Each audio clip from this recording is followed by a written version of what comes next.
My name is Joseph David. Joey Daffy, some people call me that, and then some others also call me Uncle Joe. I'm married. We've been married for 10 years now, going to 11 years. We have 3 lovely children, a boy and 2 girls, Kishon, Kalia, and Kayla. And I'm the CEO of Sunrize Recordz. Sunrize Recordz is a music outfit.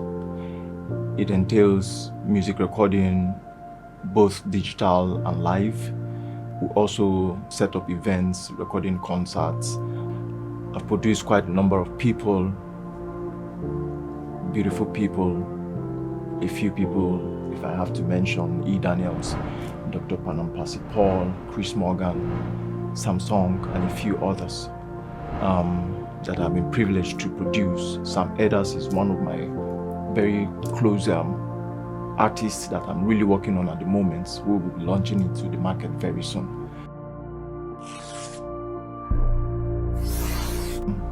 I'm actually a graduate. I went to school. I went to school. I did primary school. I'm not sure I did nursery school, but I did primary school. That's one thing I'm very sure of. I actually started music from when I was small. My dad used to have a band, and then so they come to do rehearsal in the house, and then we just from there we were able to grasp as they rehearse. So I went to a primary school, and after primary school I didn't do much of music in primary school. In school there, but we were always doing at home when we returned. Then I went to secondary school. In my secondary school, I was actually the assistant music director of the fellowship, and then it was a lovely time in secondary school because I was already getting fully abreast of the music industry. At that moment, my dad runs a studio, and so we were working also in the studio part-time as we also go for events. We used to have a band, a senior band and a junior band. We used to call them Foundation of Praise. We have junior band and senior band. I was in the junior band. And then if there's no drummer in the senior band, we try to also cover up at that point. So we had a very good background of music. We had all the musical instruments in my house also. And then going to university, after my secondary school, it took me like almost 4 years or more to be able to get into university. It was a very tough time, that period, because I already made up my mind I don't want to go to polytechnic. No polytechnic. University. Those days, I'm talking about late 90s and early 2000, people who go to polytechnics has been seen as those that didn't really go to school. So I already wanted to go to university. You know, when you come out of university, they give you one kind of respect that I don't really know. But if you have to check it in these present days, I think the polytechnic people are more sound than even the university. Depends on the university you went to. I went to a very good university, a federal university per se. In the university, I did a lot of music. I was a fellowship's drummer. I played for fellowship, FCS particularly. And then at the same time as I was in school, I was also going out to different places to play drums. I traveled to Abuja, to Lagos, to Port Harcourt, to Kaduna, with different artists to also play. Because when I got into school, and I got admission finally after 4 years into school, that admission part is a miracle. A miracle. There's still time we'll talk about it, but it was a miracle that I got admission into Federal University of Technology, Minna, and I was attending FCS. I remember I told myself I wasn't going to write JAMB because I didn't like JAMB. The idea behind JAMB that time was whether you write or you don't write, if you have your way, they're able to give you the score you want and you get into school. So I went through remedials. It was a very tough time for me, remedials, because when my dad was giving me the school fees, it was about 45,000 naira. I saw tears in his eyes while he was giving me that money. So I made up my mind that I am never going to ask him for school fees again. I was going to find my way around it. Prior to that time, I had left my parents' house like when I was 15, 16 years old. I I wasn't staying at home. I left the house already. So I was already fending for myself gradually. So I already made up my mind that after remedials, he wasn't going to pay anything that has to do with my school fees, house rent, hostel, whatever thing. I was going to fend for myself, of which I did. It was difficult initially, very difficult. Having to be in school on weekends, you are off to go and do gigs. I remember traveling one time, and then I was supposed to get back to school. It was exam, and the exam was slated for 9 a.m. And as at that 9 a.m., I had not left the place where I was doing the gig, and it was far away in Kaduna. My school was in Mina. Adding the bad roads together, there was no how to get to school in 2 hours. I had to just call my class rep, and they were able to move the exam till about 12. It was a miracle. Immediately I got into school, that was when the exam started. They just had issues. It wasn't that because I called, there were just some issues that it didn't go right well. So the exam started by 12. Several others like that happened that God helped me and saw me through. University was very tough, trying to merge reading and working together. I read mathematics and computer science. It's a double honor course. Those that know mathematics, when you say mathematics and computer science, they'll be like, wow. So before I graduated in 500 level, I started to tell my friends that I'm going to get married. I'm going to get married once you graduate. And they were like, are you okay? Is something wrong with you? I said, yeah. We have been dating with her for like 7 years. There were ups and downs in that relationship. Not that it went all through smooth like that. Because while in school, there were ladies who came around me. My hair used to be better than this. Now, because of we have to buy pampers, buy wipes, we have all that things to buy. So we have to chill out on the hair. My hair used to be much more better than this. I spent about 4,000 naira every month for my hair. I'm talking about 2005, 2006. Those that know me know my hair. So as we got to 500 level, I started to tell my friends that I'm getting married as soon as we graduate. We're like, getting married? I say, yes, I'm getting married. And they say, wow, okay.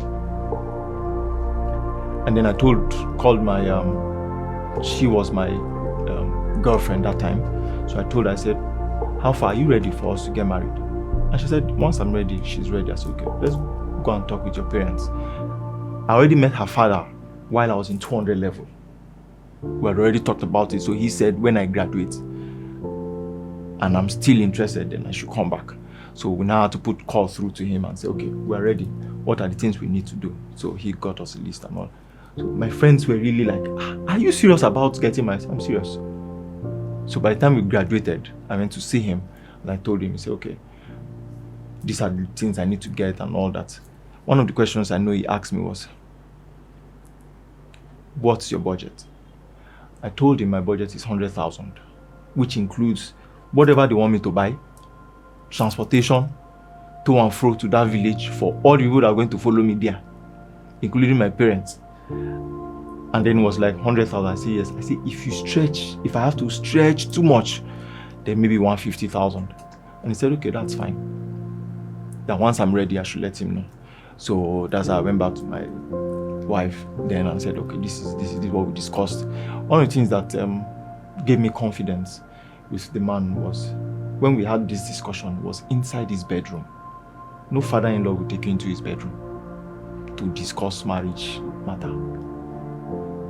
That's why till date, I hold the man in high esteem. No father-in-law would do that. When I went back to my wife and told her this is what we discussed and all that, she was like, okay, fine. So I gathered 80,000 naira. That time I've started buying my music studio things gradually. I started working, doing some studio work. Started working in Samsung Studio, Boogie Down Records that time. And then, so I was already making some small money, adding up to what I made during my IT. My IT was a very sweet one. I made some good money, so I was able to buy some things. And then, that's why I got my first laptop. So we were able to raise 80,000 naira for the traditional rites, and I sent it to him and told him, this is what I can raise for now. And if I'm stretching to 150, so I have a balance of 70,000 naira. So he said, okay, he will see what he can buy. When we come, we can buy some other very important ones. And then whatever they get to ask me, what about this one? What about this one? I should just tell them, I'll bring it. That's what he told me, that I should keep telling them I'll bring it. God, I remember one incident that happened after the traditional marriage.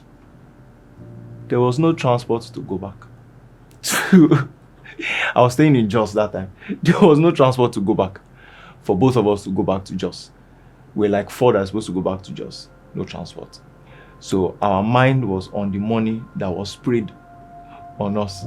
That's how we were able to gather the transport that took us back to. We didn't even go directly to Jos. We had to stop over at Makurdi, because that's where my wife's parents stays. That's where they have their family. So we had to stop over at Makurdi and say, okay, let's stay 2-3 days, hoping that we'll be able to raise transports that will carry us from Makurdi to Jos.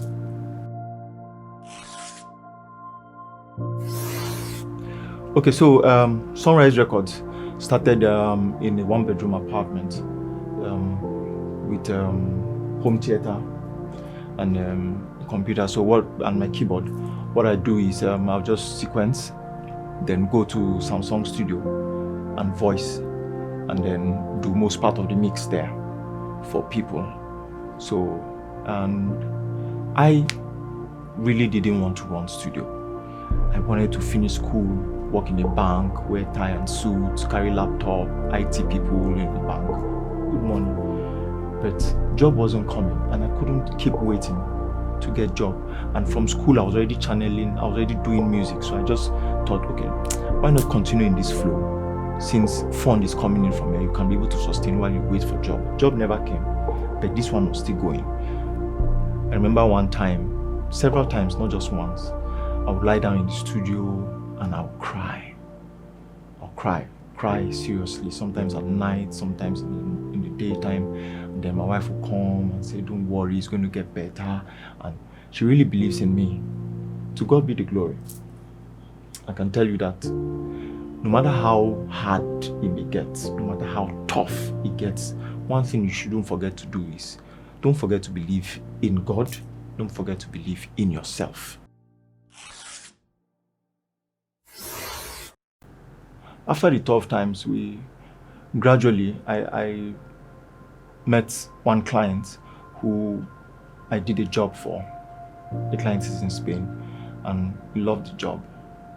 That's how I was able to tell another person in Spain, and this one told another person in Germany, like that. So I started to have more clients on the international than even in the country.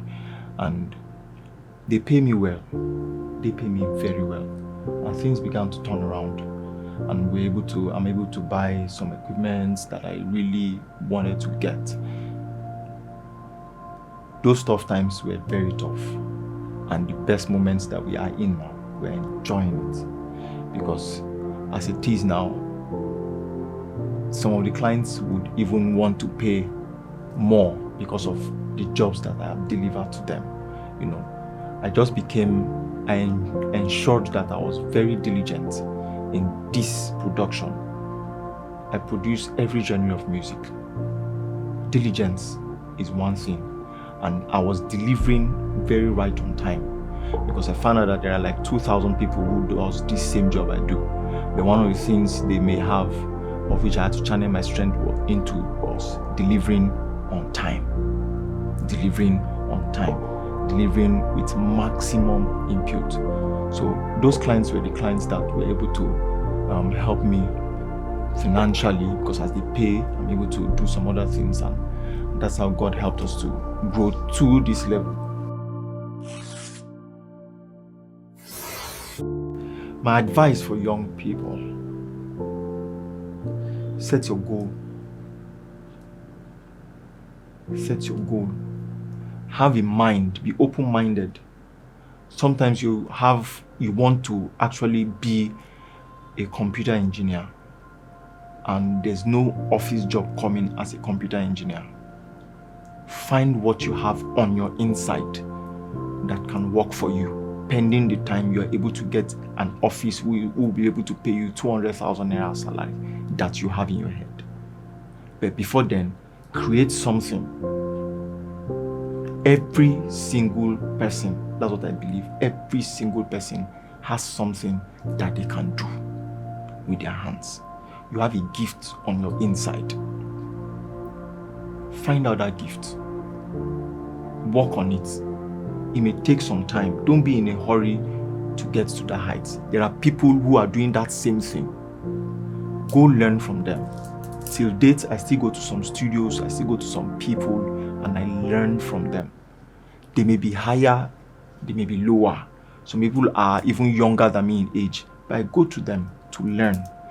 Don't stop learning. Don't say because you are old. Don't say because this is not this one that I taught how to do this thing. There are people I have taught this music production, but they have gone a step further than me, probably because of the software they use is not the same. I don't use that kind of software. They use this other software, and they are very good in it. I remember one time a guy came to understudy me.